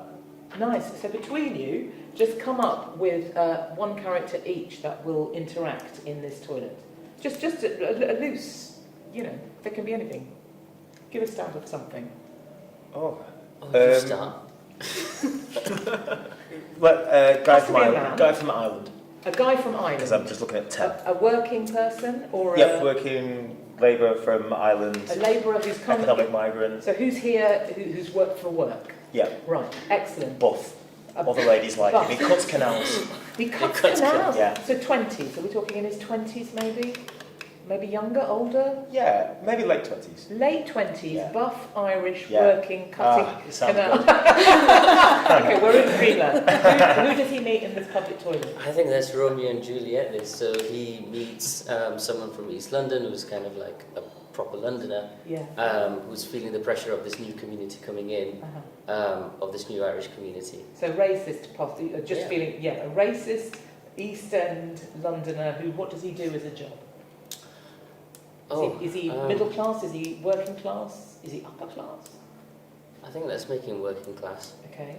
I'm sort of struggling. Think a market trader. Should we make him a market trader, or should we make him I don't know, a builder or a... Who works in a pub? Pub? Maybe like a pub man. Works in a pub. Pours drinks. Am I allowed in the pub? I've cast myself here as Buff Irishman. Are you allowed in the pub? Well, no, I don't. Probably not. No. No. There's Probably probably meet space in in the the pub. toilets. That's why I would Go go. and Yeah. start. Yeah. So how would you get into the pub? You wouldn't. That's No, the But it's I a mean, public it's toilet, it's toilets. not the pub. It's That's why not we're the down the- public. the that's why we're toilets down you Main could. Yeah, Street. you mean, Right. The toilets you would. And actually that immediately makes me think, if we're making it a gorgeous love story, that actually he could steal a bottle of stout or whatever they drank in 1852 and they could have a little romantic moment in the public toilet, right, where he's not allowed in the... It tells a huge story, culturally, on so many levels. That's lovely. I'm going to leave that love story there. What do you have? Oh God, I think I chose 4. Okay. Because I saw Chinese labourers and I was instantly like, oh, a lot of like Asian countries tend to be like mixed up together, and then you're kind of just like, I'm Filipino, but I've been asked if I was Chinese. I've been asked if I'm from like a lot of different places. So it's like, from who wrote that like part of history, they could just assume that they were all Chinese labourers. Right, okay. So I've gone for like one Filipino labourer and like a Malaysian labourer who have just gone to this foreign country, like their families are back home, they don't know anyone, and they kind of just like create like a kinship type thing in this. That's in Hawaii. fantastic. Random, I know, Yeah, but fantastic. Because that actually is so, has so many resonances of people who leave in order to economic migrants, right, and send money back home, and then have to and leave their children. You know, you hear of nannies and all sorts of. They come and they work, and then they send money to their kids back home. That's great. And then the differences. Tell me what the cultures of the two women. Are they women? Oh no, They're they're men. men. Tell me the cultures of the men. Filipino and Malaysian, because they're so close in proximity. Yeah. And you know, because they might not even speak the same language, but in Malaysia, I have a really close Malaysian friend, and we're like, oh my gosh, we had the same word. It means the same thing. It's crazy, right? But you're like, oh, we're very different cultures, but we have so many things in common. So in my head, I just see these two men speaking to each other in their native tongues, but then like getting on like the little like licks of the similarities with the languages. Lovely. Yeah. And is there difficulties between Malaysia and memory, Philippines? Yes. Yes. Well, it's interesting because both are very mixed religion-wise. There's a massive Muslim population, but the Catholicism in Philippines is very predominant. So nice. So we want two different religions, Yeah. two different cultures, Yeah. two different intentions, Yeah. but actually they find solace with each other because they're away from home. And they're working for ship money and all the time. And they're read as the same. They're read as Chinese labourers, which is wrong. Yeah. So there's something there about like Yeah. they're being put in the same place and being seen as the same person despite all of the differences. And Lovely. Lovely. I love it. Listen, you've got to write these plays, guys. Right. I also opted for the number 2, the first British public female toilet, but with a different, more comedic slant. So I just put Stephen, 43, watches women go into the toilet and goes home to his wife Eva, confused by why women would need this. Nice. So that's really nice. And why would they need this? Because they don't deserve a toilet? No, Or- just because I think he gets the men point of view. Men are out all day, blah, blah, blah, but women, like, why don't you do it at home? Like, you're going to go out for groceries, that's it. Why would you do that there? Why would you need this? You know what I mean? Like, I don't know. I think you could probably explore things deeper in their marriage. Yeah, And so it it's could be- between him and his wife, but the Yeah. public toilet is a backdrop. for Yeah, him. he's just confused. Is he a bit of a peeper or no? I don't know. He could be. I don't know. I mean, could he be getting off? He's not getting off on it. He's maybe he actually. got caught watching, and that's why he's so like they don't. These things need to be shut down. Yeah. That's a Why good do they one. even exist in the first Yes, place? And Yeah. it's guilt. indecent, and Yeah. That's really nice and really different from our other. Which is the thing again, isn't it? It's how you see the world. I'm not saying that's how you see the world, but you know, it's the ideas that you come up with and the feeling that what you want to follow. That's great. Right, let's do. Did you have question? No, I was just going to add on to it. Ah, If you go on, could- add. Go on. I was going to say that would be a really great like comparison with culture nowadays of like the girls' bathroom and the camaraderie, and like if he's a man and he's like, oh, maybe he's a queer man, maybe he like I don't know, and it's kind of like I want the girls' bathroom, I want that camaraderie, I want that like Yes. connection with other people. So he wants it, he can't have it, so he disparages it. Yeah. And he goes home to his wife that he's not very happy with, but he wants I mean, that could be something now. And they divorce over the public bathroom for women, which is first public toilet. It's caused so much trouble. Where is it now? Let's have your one. I went for number 12, Uh-huh. about the Hijra community, Mhm. Hijra being trans women, or sort of like third gender Mhm. community in India, and really sort of focusing on the British rulers that make this decision, or make a sort of desire to get rid of the Hijra community. And sort of saw these two white male colleagues, I guess, sort of having this big debate about whether or not the Hijra community should still exist. And we find out that one of them had actually met Bura before she died or was killed. And just thinking about like the community often go and like bless people's kids and bless people's weddings, and there's, you know, to be cursed by someone from the Hijra community is like quite a big thing. And so culturally he might have been encouraged to bring the Hijra, this Bora person, bring her to his house to bless his new child, so he's got a connection to her, but then can't name that with his colleague, with this other, I don't know, someone in... A different Yeah, official. Yeah, official. Thank you. I was like, what's the word? Yeah. It's not Yeah. soldier, yeah, official. And sort of feels like he needs to, you know, show his Britishness and kind of like feel it, but really his heart is He's with quite upset Bora. by it. Yeah, and really upset by it. That's the other version, though, as you were talking, I just thought an opposite version would be to follow Bura and, would you call a Hijra her? You would, Yeah, wouldn't yeah, you? yeah. So you follow her and a fellow Hijra and really get to know them and know their culture and who they are. And then at the end we find out that's happened. Yes. So that we're engaged Yeah, we're with her. engaged with them, yeah. And we understand and we delight. They're two opposite versions of the Yeah. same story, but I like your one is quite brutal. There were and two, I with a think, softness. there were sort of two storylines. One was following Bora and one was Yeah. following the two men, and we sort of intertwined them until we get to this moment. You can of have 4 decision, actors. so- I'm giving you 4 actors. You can do it. But I was like, I've only got 2, so thanks, that's great. That's absolutely brilliant. That's absolutely brilliant. I think it's really interesting just in a couple of minutes how, given a historical background, you can just start to build layer by layer. And actually, what was really interesting is how you perceived the fact went into the characters and into the opposition. And that's what it is. It's the relationship between the people. But the world changes us, doesn't it? So when Trump is elected, it changes us.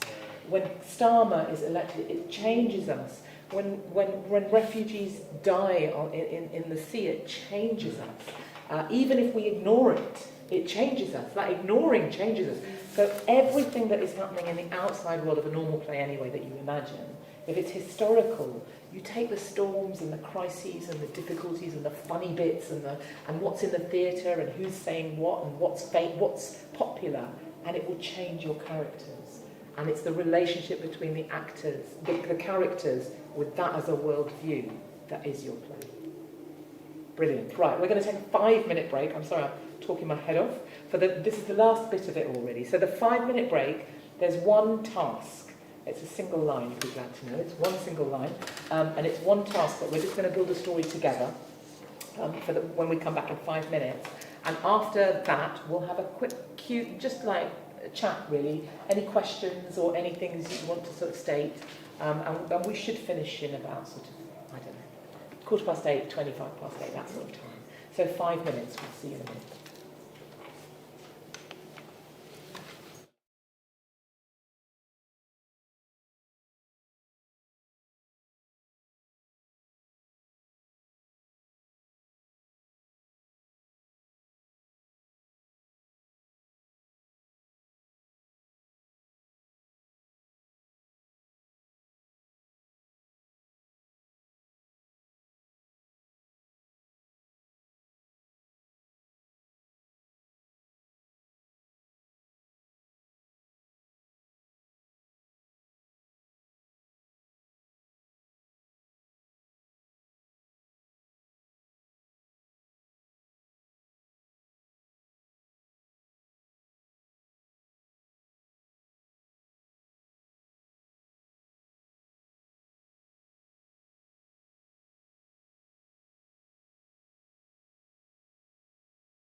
hello, welcome back.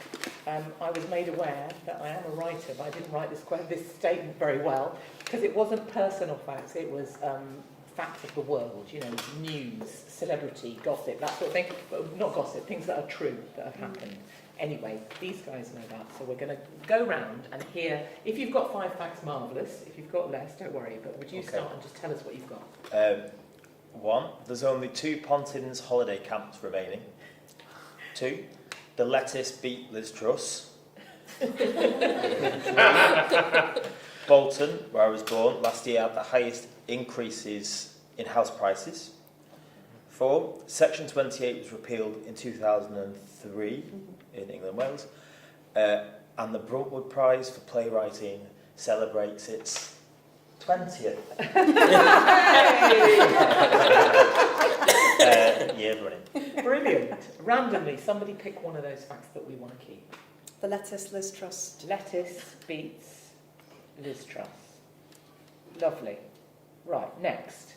Yourself. I had 9/11 happened, COVID, the Iraqi invasion of Kuwait in 1992, the first text message was sent in 1995, 50 Shades of Grey, Twilight fanfiction, became mainstreamed BDSM. Brilliant. Choose a random fact. Which one do we want? Got to be Twilight. The Twilight. Yeah. Repeat that for me. 50 Shades of Grey, Yeah. Twilight fanfiction, mainstreamed BDSM. Just translate that to somebody who's a little So- bit... What does that mean? Sorry. Shades of Grey, Twilight. So 50 Shades of Grey Yes. is a fan fiction, so it's fiction written based on Twilight characters. So characters from the Twilight series. Right. She wrote it as fan fiction. Yes. So she basically used all the characters from Twilight, created a BDSM Yes. set novel, Yes. 50 Shades of Grey, which then mainstreamed BDSM into wider culture. And did everybody know it was based on Twilight, or she's just nicked the characters and named them something else? I think Yeah, I think it was originally. it was originally fan fiction, so Yeah. it got really popular on like fan fiction websites, and then it was commissioned. It got so popular that So she it wasn't did it as an published? ebook. She did it as a self-published it effectively, and then it got published mainstream. So the very first edition of 50 Shades of Grey, I'm a bit of a fanfic nerd, but the first edition of it was full of typos because she self-published it, and then she got a publisher Well, involved. just for an old lady, right? Fan fiction Yeah. isn't a published book. No, so fan fiction is when fans, so it's like when fans of a TV show or a film or any sort of literature or media, they start to write stories with those characters, but it's their own stories, but they're using the characters of the TV show and A bit making like their an own adaptation, stories. but Yeah. a bit more kind of like But fun. not legitimate, because she's not got permission No, no, from no. Yeah, whoever yeah, to- but it's very popular and has been for years, and So there's Star many Trek- websites that fans can post their fan fiction for other fans to read if they like the TV show. I see, so And so- Technically, you wrote an Ira fan fiction. A little bit. Yeah.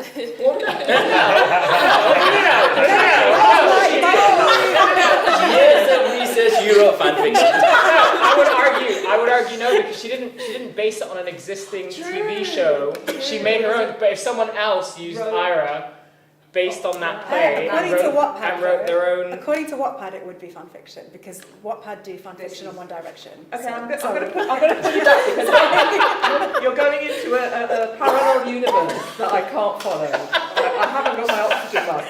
But can you just tell me in So- like simpler so- language? So what is your fact? Is that 50 Shades of Grey was published as fan fiction? Was published as fan fiction. Yeah. Thank you. That's Excellent. I've From had an Twilight. education as well. I thought your main bit of that was BDSM being the mainstream. BDSM. 50 Shades of Grey Aha. brought BDSM into the main. Into the mainstream. Is There's the, two is the facts fact Is the there? fact, yeah. Okay. But I just love that it's linked to vampires and Twilight. 'cause I think that's Okay. hilarious. Right. Give me your fact. Sorry. And let me hope I have... It's alright. A lot of it is current stuff because Okay. we didn't have much time. No, so it was fast. I'd say Donald Trump is elected to be president of the United States twice. Olive oil jumps from £3.80 to about £7 for a litre in 2 years. Ukraine launches missiles into mainland Russia. BBC creates a documentary about the many fraud cases experienced by customers of Revolut, so careful if you bank with Revolut. North Korea sends soldiers to fight for Russia and Ukraine. Choose fact. Any fact. Donald Trump being elected twice. Donald Trump elected. Great. Your turn. Okay, mine is very different to yours. Excellent. Um, That's the point, right? when people stormed the Marcos's palace in Philippines and stole Imelda Marcos's shoes yeah. because she had a massive shoe collection. Nice, yeah. That robot who sang Happy Birthday to itself, Oh. I have Yeah, not watched Good that. space, that one. Yeah. Yeah. I think is a really sweet fact. Yeah. Defenestration was a real big issue in Prague, which is defenestration is pushing people out of windows. 'Cause that's how they would kill each other off, like politically. Just I know, Oh my right? god, I love that. So say your fact again, defenestration Was a big issue in Prague, like way back when. Okay. Defenestration. Wow. Thank you. Yeah. I'm a history buff. The man who invented the saxophone had a music battle. What does that mean? You had a music back. Yeah. It means back. This is during like the 1800s, I believe. And someone was like, "I don't like your instrument that you've made up," and they had a music battle, like a dance battle, but with musical instruments against each other. And what influenced the making of the saxophone was how loud he was able to amplify his music. And so, because he was so much louder than his opponent, he won. He just screamed music at him. Yeah, so it's Just the how like he like made the brass and like I love your formed it. facts, but which of them is the most recent? Recent. Yeah, The with a happy robot. birthday. Yeah. So I'm going to keep that because I want to keep it in our lifetime. Yeah. I know my life was a bit longer than yours, but I want to keep it in our lifetime. Right? Oh, I did not read that properly. Don't That's worry. my bad. But listen, I didn't write it properly, so it's okay. Right, what are your facts? I've got we photographed a black hole. Uh-huh. Trump got elected, got that one too. We found a lost album by Nusrat Fateh Ali Khan that was just lounging. Oh, did we? In, Nice. yeah, it's been released now, but it was lounging for about 20 years. Is it any good? Amazing. Oh, is it? Phenomenal. It was really, really good. He was at the peak of his ability then. Uh-huh. The first 3 female prime ministers of this country are all conservative. And I read this in an article somewhere, so I might have got this bit wrong, but there is more CO2 locked in the permafrost in Siberia and Russia than there is in the atmosphere currently. And it's about to be released. Okay. Which fact do we want to keep? I think the Lost Album. The Lost Album. Keep it light. Keep it private. I was going to go climate Several change. seconds of answer. Give us a deadline. Climate change. Oh, it's happening because it's Lost Album. melting. Great. Next. So, 1, Scotland didn't get independence. Uh-huh. 2, ice was found on Mars. 3, cost of living crisis impacted countries around the world. 4, the creation of Amazon. And 5, Lush started doing a free face mask when you bring back 5 pots. Oh, are they still doing that? Yeah? So which fact? The Lush one. Lush.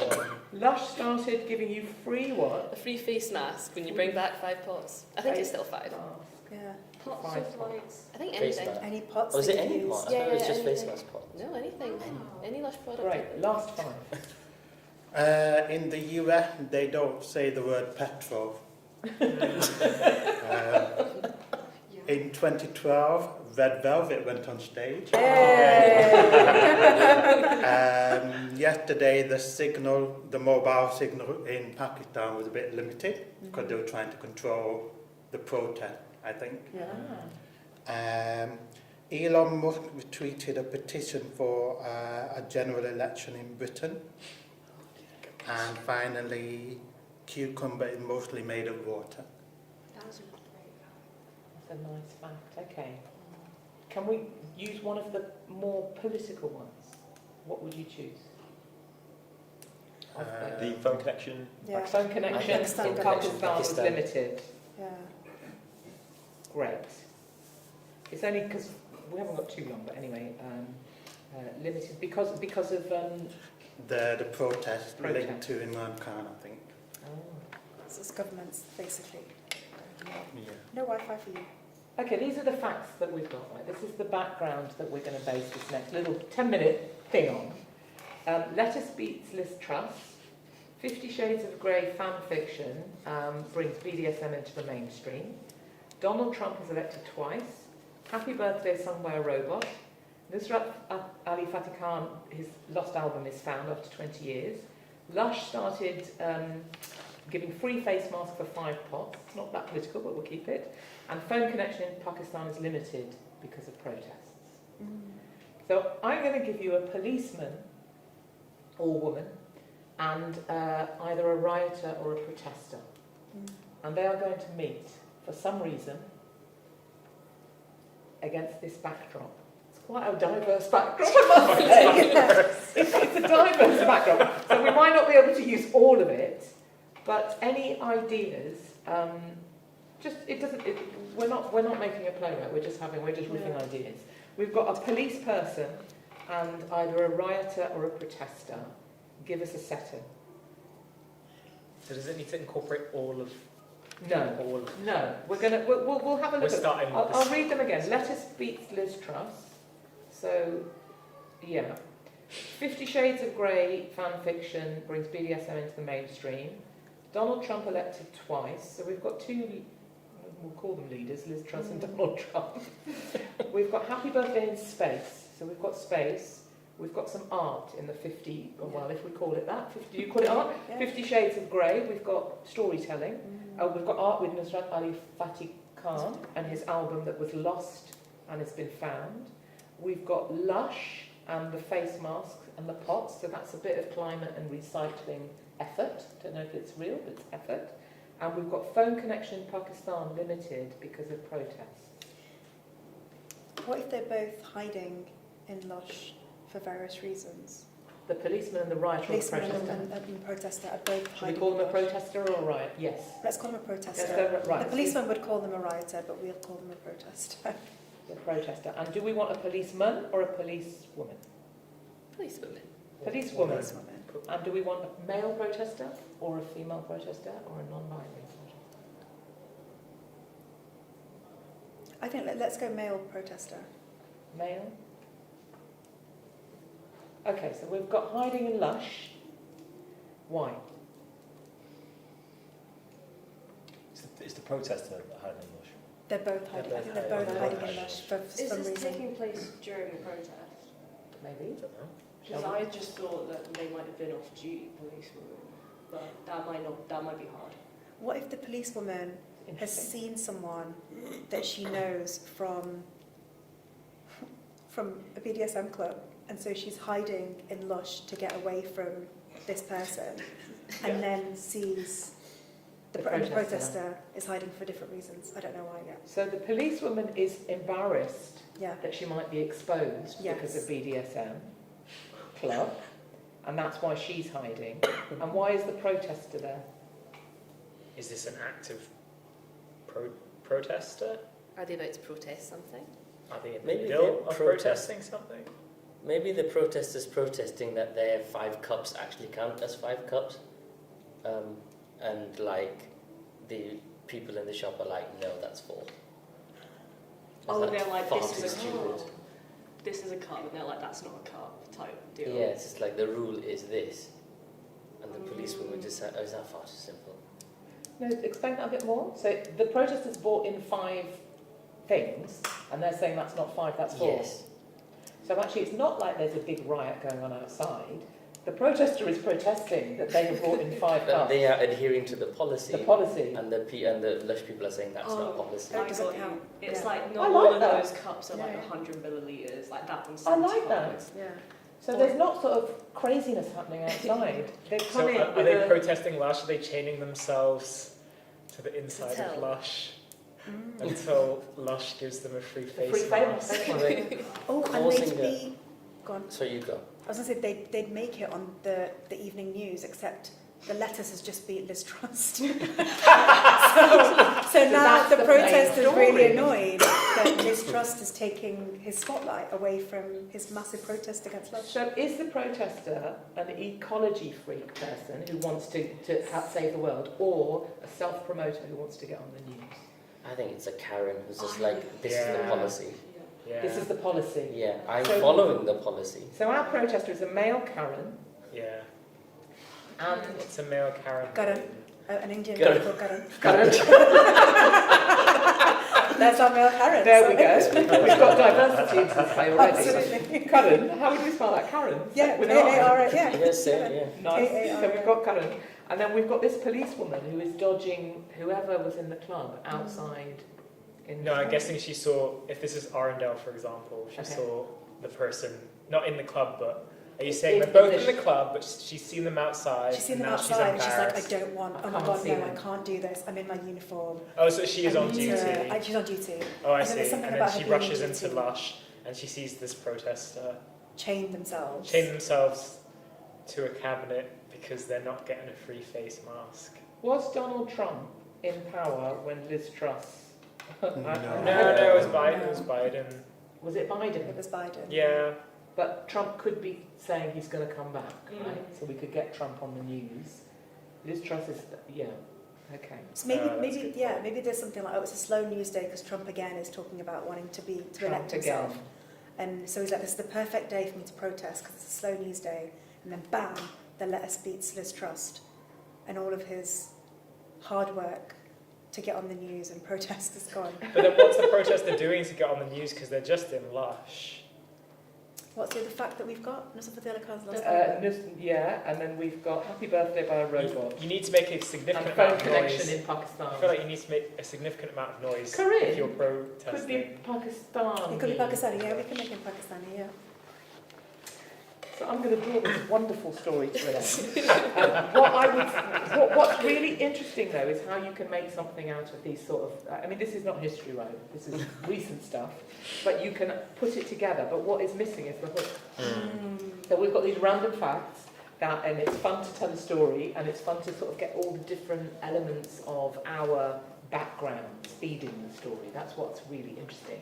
Is the different flavours that you all bring. But this is not a play I want to see. I'm so sorry. Like we could try, right? But I think we'd be Like submit it for Brentford. knocking on the wrong door. But thank you for being game for that. It was just an idea of to take ideas from now that isn't history yet. But any of these single facts could make a story, right? Because any of them on their own has direction. It's just together they're a bit sort of ramshackled together. So we have got maybe a little bit of time for us to chat, and then I've got a couple of questions that came in from you guys outside. But what would you guys let us chat first? So I've got a question. Yes. This came back to the sort of the very first things you were talking about Yes. in the workshop, which is sometimes you get further into the development process of your play in order to sort of know what it's about. Yeah. So I've gotten advice in the past from a dramaturg who said, at the heart of every play is an unanswerable question, and that's what drives the play and drives you to write it as a writer. Do you agree with this? I'm interested in thoughts, because I think that's a good framework, but then sometimes when I watch plays and I'm trying to think, what's the unanswerable question? I can't actually find it. There are some plays that I can find, there are some plays that I can't. I think it's quite an interesting structure because it does work on some levels, because I think having an unanswerable question as a writer, are we able to forgive ourselves for everything, for example? I think that's a strong question, and to write a play not knowing the answer to that, exploring that through a character, as you say, I think that can be a strong play. But yeah, I don't know, I just wanted to hear your thoughts. Like, that was the advice I got, and I'm quite interested what you think about the unanswerable question. I guess it's a good starting point, but I don't think it's the reason for a play. No. I think it's a good way to kind of stimulate your questions about what you've written. I'm always really careful who I listen to. Don't ask too many people for thoughts on what you're writing, because too many voices will have too many things to say, and they'll be in opposing places, and it needs to be somebody who helps you find it. They're there to help you find what you're trying to say. And you know back here what you're trying to say, but I can't tell you what my plays are about until they've been done. So I don't, an unanswerable question. I mean, the question you posed about, what did you... Can you forgive yourself for everything? That feels like a hook though, right? That's why I'm writing it, is to figure out this thing about forgiveness of myself. So it's almost like I want to write the play to answer the question, knowing that I probably won't be able to answer it. And that wouldn't be one that to me is an overarching theme. that then you would want one character that does forgive themselves and another that doesn't, and another one that can't decide. You want to see all the different facets because that's a really fabulous open proposition. But I don't think you can, because it's quite boring to think, I really need to find out if I'm talented, and then at the end I find out I'm talented or not. That's quite dull. Or I need to find out if they love me. And the bit that's interesting is how I find that out. Yeah, but I think that's what their point was, is that it's not a question you can answer with yes or no. It's a question that doesn't have an answer, and through that, you write the play and channel it and explore. I don't know. Yeah, it's difficult. Yeah. I don't know the answer. Maybe that is the right. No, I mean it's a way of thinking about it. Yeah. I think it's interesting what you said just now about, well, maybe that's a good place to start, but it's not what drives you to write the play. I don't know. Is that just coming back to what you said before about what drives you? Maybe it's not even, you can't even express in words. You know, maybe it's just the pull. You know, I don't know. Like it's the flavour of it, and once you get to a certain level of your writing of the one project, when you've done a couple of drafts of the next one, it tells you where to go. I don't know if you've found that your characters start to go, no, I'm not going that way. I want to go this way, and you have to follow them. And then it surprises you, right? So I guess the question is useful until it's not. Yeah. And so you have to use it, and then actually if the food needs a bit of pepper, then you add pepper and follow that. Yeah. Yeah. Yeah, that's fair. That's good. Anything else that you guys might want to? I have a bit of a question about the tension between like story and history, whether the history should serve the story or the story should serve the history. And obviously I think the answer would be towards serving the story. But then I was just so impressed, like reading that it is also a historical document, and whether actually after you've found your hook and you've told the story how you want to tell it, do you go back then and pepper in the history to create that document, or is it actually it's all been driven by your desire to tell that story and that hook? I guess I would go the other way. I know so Red Velvet, I knew it was about Ira Aldridge. I didn't know what bit of his life it was, but I knew it was about him. So then I did all the research. So I researched. I would never, I guess, if I'd written it and then thought, oh, I need to know what happened in 1852, then I could find that one fact. But actually the research is like a world that instructs the story, as opposed to putting it on afterwards. I feel a huge responsibility to history. So like if a character is a likeable character, I don't feel able to make him bad or her bad, but people are complicated. So they might have a bad moment, and no one can prove to me that, I don't know, Florence Nightingale didn't have a bad moment. You know, we all shout at people, even if we're saints, right? People have bad moments. Mother Teresa will have had a moment where she lost her shit, I'm sure. You know, but so those are the interesting bits. But I'd be very responsible to those characters, not to, I don't know, not to misrepresent them, but give them human flaws based on what I've read. Does that make sense? Human flaws as opposed to big character flaws. So I'm trying to figure out the difference between, like, what's the line with that? So how far would you go with giving somebody a flaw? So Ira Aldridge, I don't know at all. I've read everything I can about him. Was he an egotistical, grand actor who actually thought more of himself but was deeply insecure? Who knows? This is my interpretation of this man. Nobody will ever know. You could read his diary entries, and they're okay. They're quite instructive, but they're not like our diary entries would be. Oh, I'm feeling this, not feeling that. They're not. None of us will ever know who these people are, but you can take the facts and judge them based on your own life and your own moral judgments and your own. When I did acting class in my first year at RADA, and I remember, it's all based on truth. Truth is a lie, like lies are truth. And I said, but if I'm playing a murderer, to my acting teacher, Doreen Cannon, I said, if I'm playing a murderer, I've never murdered anyone, how will I do that? And she said, well, when you're in a room and there's a mosquito, and you just have to, and when you get it, you're like, yes. So you take that feeling and you put it into, and it's true, right? Obviously, when you murder a person, I'm sure you're not going like that. But you take that determination and that fury and you put it into the writing of a murder. And so I guess if I was, I don't know, if I was in charge of genocide in 1625, what would I equate it with? Because there's a limit. By the age of 7, we have all experienced every feeling there is. And that's a fact. And that through our lives, then we just practice them.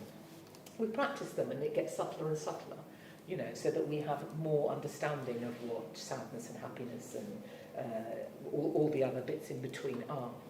And so I think that feelings are universal and have been since time. Before we could speak, and will be into the future. And loss is loss, and joy is joy, but expressed culturally differently, gender differently, time, you know, in some cultures and sometimes certain things are bad, so, you know, it changes, but you take all those elements and it's a human experience. So I guess there's no answer to your question about what is human and what, you know, the wider of it. It's using your judgment for how you want to stretch the dilemma. Does that answer it? It does, yeah. Okay. Yeah. It does. I've got a question. Yeah. What happens when you have the opposite problem of you don't have enough facts? Because when you were studying IRA, you had a lot to sift through. So it was a question of, well, get rid of this. This informs this bit of it, and then we'll use this bit. But what happens if you're researching a project which you've got the hook for, where you're like, I know that there's not enough for me there to do enough with. So I adapted a book called Hamnet, which was by Maggie O'Farrell, and that was about Shakespeare and his wife and his children. And Shakespeare, although we're like full of Shakespeare, we don't know very much about him really, and we don't know very little about Anne Hathaway, his wife, because nobody ever wrote about the women, and we know very little about his children. And so the facts are really limited, and all the academic chat is from interpreting his plays. So we think, oh, well, he must have been racist because of this, or oh, he must have thought this of women because of that. And although that is true, right, we hide ourselves in our writing, and we put our mums and dads and our friends and people we don't like in our writing, because that's how we people it. You can't.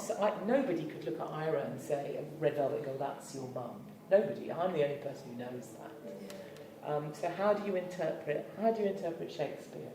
You take the situation, and you take what would a man meeting a woman who is older than him, who he fancies, but he's under the thumb of his dad. How would these two people relate? And then you take the intention of what do they want, why do they want it, how do they get what they want, and what's in their way. And those questions at every stage, if you're stuck, those questions might unlock, they might frustrate, but it just makes you clarify intention. And if you work out that a historical character that you haven't got many facts about, but you know that they had an affair with somebody they shouldn't have, then if you haven't got the facts, imagine what does it take to have an affair with that person in that house, under that sort of social standing, with their social standing. Put all the elements that you have and think and imagine. Because imagination's part of it, right? It's you putting in your life to put blood and guts around the bones of a story. And I would say that a play is, Red Velvet is, I totally at the end of it thought, gosh, this is as much me as it is Ira Aldrich, actually. But you wouldn't know. There are lines in that make me laugh my head off, because they're about my stories, and nobody gets it. It's just me. I'm just laughing my head off myself. But it's that, you know, your impulses are crucial to why you picked that person and what you're trying to say. Can I ask you about the books? You said when you were starting to write, Yeah, there were some books that, I read. yeah. The only one I can remember, and it's probably quite old now, it was called The Transformational Arc by Dara Marks, and it's a film, it's a screenwriting book, and it was excellent. I think it's a she, Dara Marks, she gives a formula for writing a film, and she tells you where the inciting incident is, where, you know, the exhaustion level is, where the moment of death is. It's like a funny shaped line with all the different elements of the story. And she describes it with films that will be quite old now, you know, from the 80s and 90s that I know. But it was brilliant because she gave you the structure and then said, "Then forget it, go and write your story." And so sometimes when I'm stuck with a story, I'll think, what's it missing? What's it missing? And I'll think, oh, the point that the near-death moment is missing, or the moment where I think everything's going to be all right is missing, and then it sinks, or the resolution. And she gave me a really strong feeling. But most of my study is from scripts that I'm in or auditioning for, and watching films, theatre, TV, books. Even an advert tells a story. Like Stephen Jeffries said, just keep writing on a napkin, write a beginning, a middle and an end. Just keep writing, keep imagining, keep free writing, and you kind of teach yourself. And I'm sure when you watch stuff, you analyse, oh, she should have had a bit more to say there, because she didn't quite deliver what, I can't tell what she's thinking. We fill people with story, and if it's missing, it's our responsibility to give them the words to say. You can analyse everything has a story. Shall I answer these questions and then we'll come back to you? Yeah? So this is from my mind. How do you not get bogged down by research? Yeah. I do. I love it though, sometimes. Yeah, research is exciting, right? It's fabulous, and you don't have, and then it also kind of lets you deflect from having to write, because you go, God, this is a brilliant fact. Yeah. He met Hans Christian Andersen. It's exciting as well. Like you find something new to you, and you're like, oh my god. Yeah. And that sort of propels you to find the next bit. The problem is that becomes a never-ending doom loop of finding more stuff. Well, I think you can't know too much. I think you can't know too much, but you have to run in parallel once you've done your research with your characters. And so if your characters are there, how does him knowing Hans Christian Andersen affect the story? It doesn't. So, okay, then I can't mention that. Do you know what I mean? So how does it affect the story? If I've got my two characters, my protester and my police person, my policewoman, how does it affect their story, this fact of a lettuce outlasting Liz Truss? How does it affect it? Does it? Maybe it does, maybe it doesn't. And if it doesn't, be brutal. Kill your babies. It's just, don't drag your story down with research, because it's not a history lesson, it's a drama, and it's about relationships. That would be my brutal answer, sorry. When writing based on a real historical figure, how do you choose which elements of the real person to keep? I feel like I'm carving up a real person. Depends how much you know about the real person. Really difficult. If it's someone alive now, I think that's really hard. I'd find it very hard to write somebody alive now, because I'd feel I don't want to defame them, not like legally, but myself. I don't want to say they're a bad person or a good person when they're not. So that I'd find hard. With a historical person who's dead, maybe you can keep the elements, but you don't have to say them all. So if the person was, if the person was a paedophile, you couldn't not mention that, right? If that's an interesting part of their character, you'd have to have that underneath it all in some character way. If the person liked to cross-dress, but it's not part of the story, I think that could be quite interesting to add it into the story. If the person is, what else? What else could be? I don't know. You have to use your taste and your judgment about what you include and what you leave out. But if you leave it out, it has to be okay to leave out, because you can't. If I meet you, you're not going to see all of me now. And if I don't tell you certain bits of myself, maybe there's a reason I don't tell you. Maybe I am a paedophile and I'm not telling you. You know, and that's interesting in the scene, right? As long as it's revealed later. So it still comes out, doesn't it? It's still, yes, if it's that big a bomb, then it has to come out, right? But if it's just that I have OCD, then you'll see it in my behaviour, and I don't need to say it. So it's judgment, but I guess your taste and your what you're trying to say will temper how you present that person. Any more? You have it. Yeah, I guess the question that we get asked a lot by by theatres or by people in theatre is why now? Yeah. Like, why this story and why now? And I think when you're writing a historical play, it's something that I've been asked quite a lot. So how did you navigate it with Red Velvet, the why now question? Because I'm in it and I'm now. And so I am as much talking about 19th century theatre as I am about 21st century theatre. And you're in it as in your Ira? Well, as in your experiences as a my experience of theatre is in it. So when he's touring and he's talking about Rybinsk and remote places of Russia I have never been, but I've toured. Yeah. So I've taken the elements of a much lesser version of prejudice that I experience in every days of our lives, that I'm sure we all do in different ways. And I've, like the Mosquito, I've used that in a 19th century version so that the audience can recognise themselves in it. Because that's what we're writing has to be universal. Not on all elements, you know, it has to be specific to the culture or the experience of the characters, but life has certain universal truths and elements that we all battle with. Why am I here? What am I doing? What do I want? Will I find love? Does anybody like me? You know, these things are, am I any good at what I do? I'm not strong enough. You know, these are all things we've all felt. You look at a toddler going, why can't I have that biscuit now? Me at my age, I still have that feeling about other things. Why can't I get that job? Why didn't I get it? You know, and you take those elements and they're universal. So I think if you're writing a historical piece, the reason it stays as history is because you haven't put yourself in it. So you need to experience what those characters are going through, even if they are the opposite of you. If they are a man who is, I don't know what is the opposite of you, I don't presume, but you know, if they're the opposite of you, put yourself in those shoes and think of someone you know and represent them through it. And always, I think the grey is the most interesting. So nobody is all good and all bad, right? And it's wonderful writing a really reasonable person that you wouldn't like, because there's a reason people are persuasive. Challenge us with how the world is so split now and divided. How do you get drawn into that camp? It's by reason. Find the reason in the people that you wouldn't necessarily think would be reasonable, and that challenges me now.